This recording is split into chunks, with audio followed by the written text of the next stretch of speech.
She's so systematic. Popping pills, she's such an addict. Pulling up in foreigns.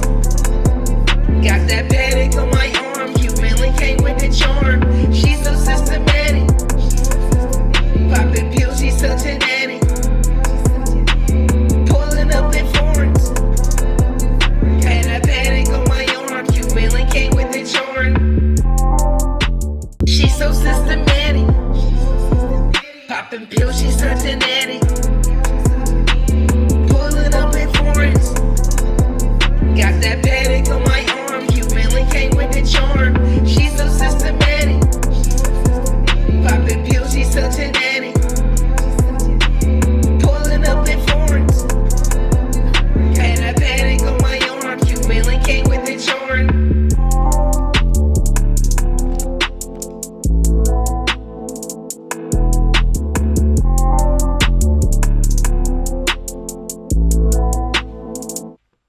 Jungle. She's so systematic.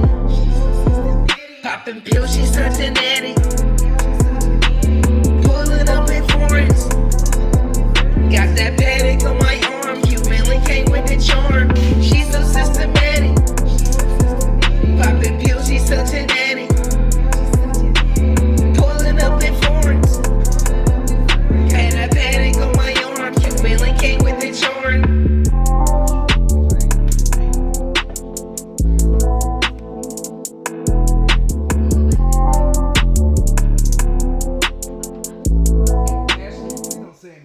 Jungle. Okay. I'm gonna start being quiet right now. Thank you. You just turn around and Okay, just look at the wall. Oh, okay. Hold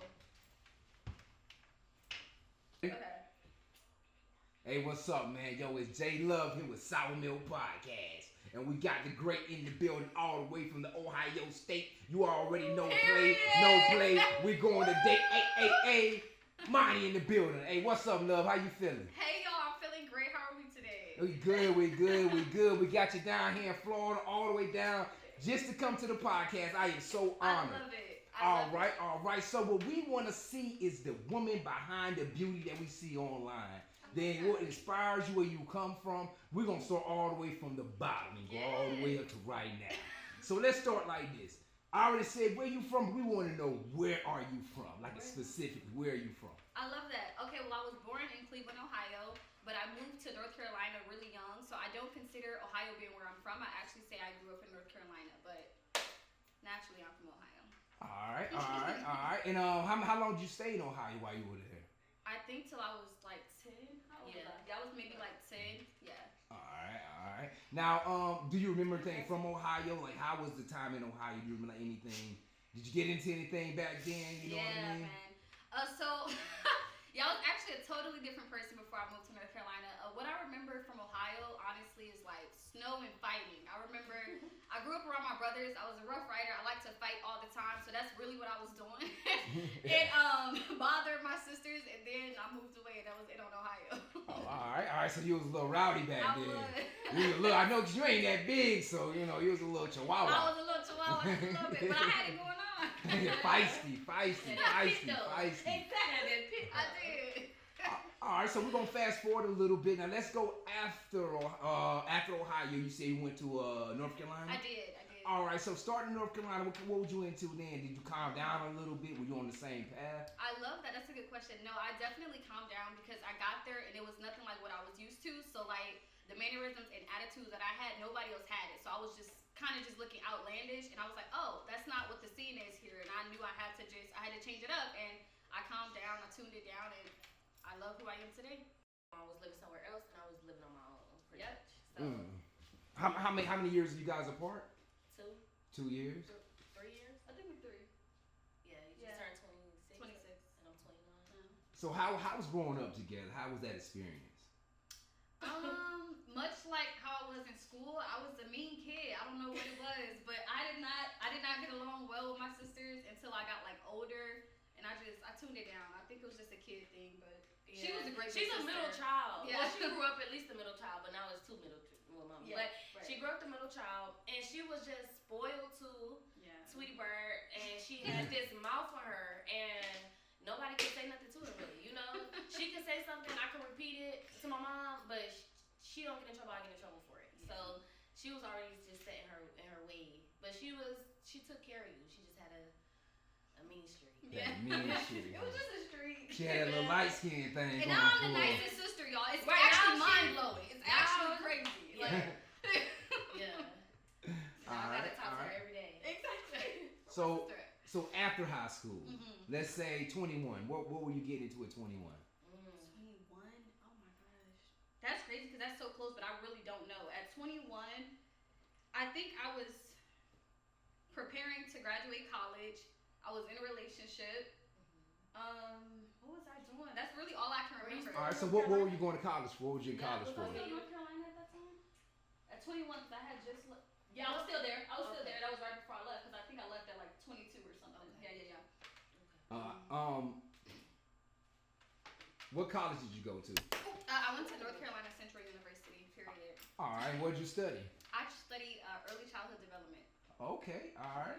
Love kids. Did you further your career in childhood? I did, and then I ended up transferring from there and actually going to Ohio State. So it's just funny how that worked out. How was your college experience?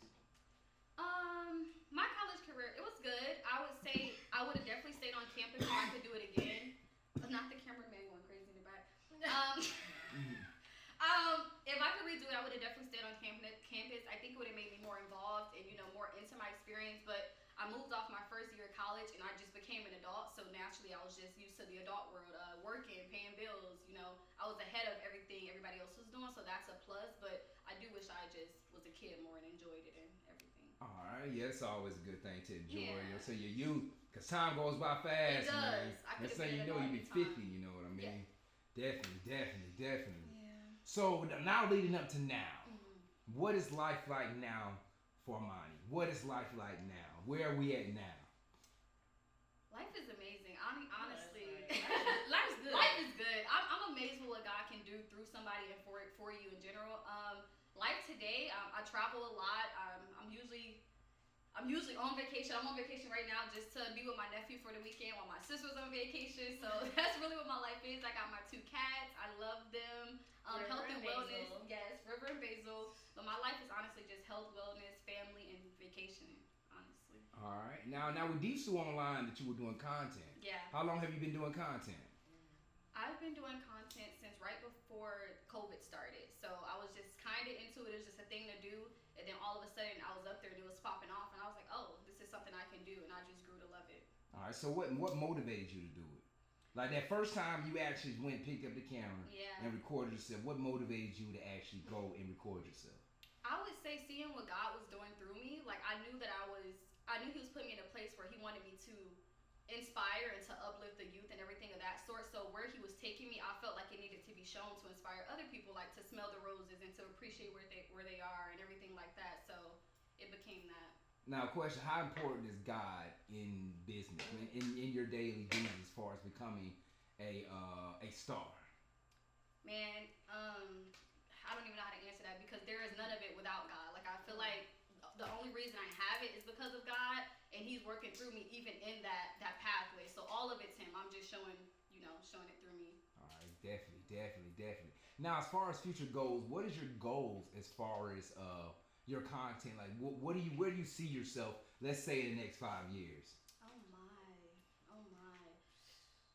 With my content, I would definitely say like a full-time influencer. Right now, I work corporate and I do content on the side. So I would definitely be full-time. I would want that to be my daily life. In 5 years in general, I would probably see myself with another degree. Wrote another book by then. I mean, how old am I going to be in 5 years? I hope maybe kids, maybe married. Like life can change so. Look at my AC boy. Life can change so much by then. But honestly, I'll just be successful. I know that. All right, great. Now, I did hear that you say you wrote a book. You mentioned you wrote a book. Yeah. All right, so let's talk about that. Can you talk about it? Is it released already? Yes, it released in 2023, August. So we can definitely. So what's the name of the book? Period. What's the name of the book so we can go ahead and support? You can support me too. It's called Becoming on Amazon by Amani Bynes. If you're interested. What? More about? Huh? Can we tell more about it? Yes. Yes. Tell us like don't give us everything. Right. But give us a little teaser. You know what I'm saying? So we can pop out. Right. So you can get in tune. I would say if you are on a journey where you are finding who you are and you are finding who you are through God, that's definitely going to be the book for you because it just kind of keeps you in that confidence. Like there's no confidence like confidence. Like if you are who you are through God, everything just comes from that. So it's kind of just the journey of that. Becoming, knowing that where I am now is not where I'll be tomorrow, but I can still appreciate today. It's just all mental. It's all mental. It's all positivity and just little things I've learned through life that I feel like can get somebody else to move forward. All right, great. Well spoken. Now, if you was to describe your book in 3 words, what would it be? Oh my God, I would say moving. It definitely makes you want to get up, and that was my whole motive with the whole thing. I didn't want you to read it and be like, that was so good, and I felt that. I wanted to be like, that was so good, I need to get up. You know, I need to go make some changes kind of thing. So I would definitely say moving. I would say, positive, because the whole thing is just that I want to uplift the next person. I want to give to them what God gave to me. Lastly, oh my, I would say wisdom. It's nothing but wise tales in it. Everything is good in it. It's good. Now, can we looking forward to any more of your book projects coming out? Do you see yourself as being a writer, or was that a thing of expression at that time? You know what I mean? Yeah, totally. That's a good question. So writing has actually always been a thing for me. I've been writing since I was like 8 years old. I always know I would publish a book actually. So when I did it, it was just like, I'm proud of you. You got that done kind of thing. So it may definitely be a part 2. I don't know if it'll be like, like fluid with the first chapter. It'll kind of just be another chapter of becoming of where I am in life at that time versus connecting from where I was. All right. I see. So, what motivated you to start writing? Honestly, it was just something God put on me very young. I always loved English class. I loved writing. I loved speaking in front of the class.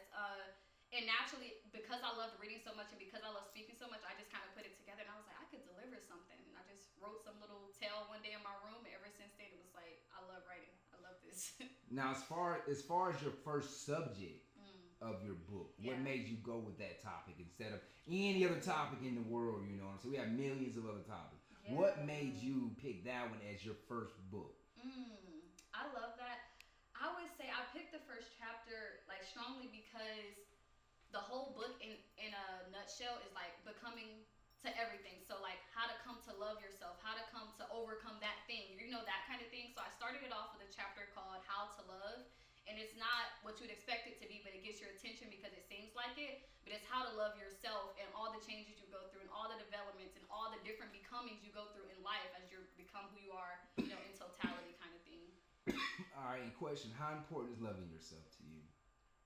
Loving yourself is everything. I don't feel like you can take God's course without loving yourself. Like, that could be touchy because I feel like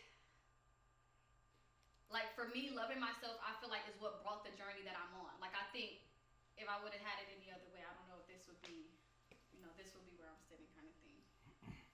So what is love to you?